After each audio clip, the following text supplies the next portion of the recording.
हम बात कर रहे हैं पूर्व कृषि मंत्री कांग्रेस के सचिन यादव जी से।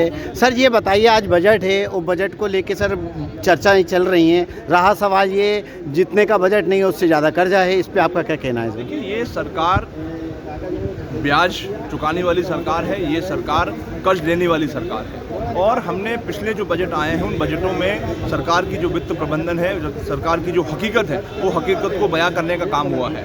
पूर्व के बजट में, पिछले साल के बजट में लगभग 15% बजट की कुल राशि सिर्फ ब्याज और कर्ज चुकाने के लिए व्यय की गई है। जबकि अगर वाकई सरकार जो दावा कर रही है, विकास के दावे कर रही है, किसान कल्याण के कल्याण के दावे कर रही है, तो सरकार को जो पिछले बजट में मात्र 8% राशि जो है किसान कल्याण के लिए आवंटित की गई है। और उसमें भी, उस 8% में भी एक बड़ी राशि किसानों को दी जाने वाले जो बिजली की सब्सिडी है, उसकी राशि को जोड़ दिया गया है।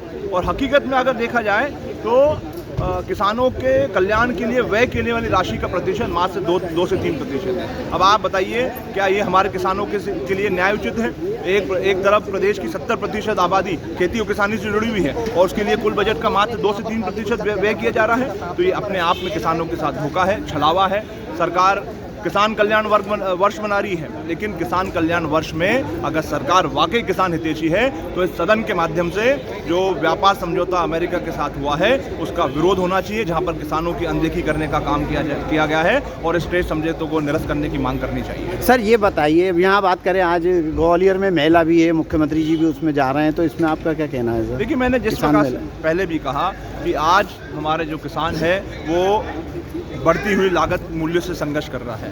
वो हमारा जो उसकी फसल है, जो उसकी उपज है, उसके सही मूल्य, सही दाम नहीं उसको मिल पा रहा है, उसके लिए वो संघर्ष कर रहा है। और ऊपर से जो व्यापार समझौता अमेरिका के साथ हुआ है, उसने तो हमारे पूरे किसानों की कमर तोड़ने का काम किया है। और आने वाले समय में जिस प्रकार से पूरे प्रदेश में और देश में हमारे किसान लोग भारतीय जनता पार्टी की किसान विरोधी नीतियों के कारण जो है लगातार आत्महत्या करने का काम कर रहे हैं, इस ट्रेड डील के बाद तो वो पूरी तरह से बर्बाद हो जाएगा, खत्म हो जाएगा। उसका नामो निशान जो है मिटाने का काम ये प्रदेश की सरकार और केंद्र की सरकार कर रही है। सर, किसानों को खाद और बीज की अपन बात करें तो समय पे नहीं मिल पाता है और किसान काफ़ी परेशान होते हैं, और इसमें कई किसान आत्महत्या भी कर लेते हैं, तो इसमें आपका क्या? दुर्भाग्य है कि इस प्रदेश में लगभग 22-23 साल से भारतीय जनता पार्टी की किसान विरोधी सरकार है।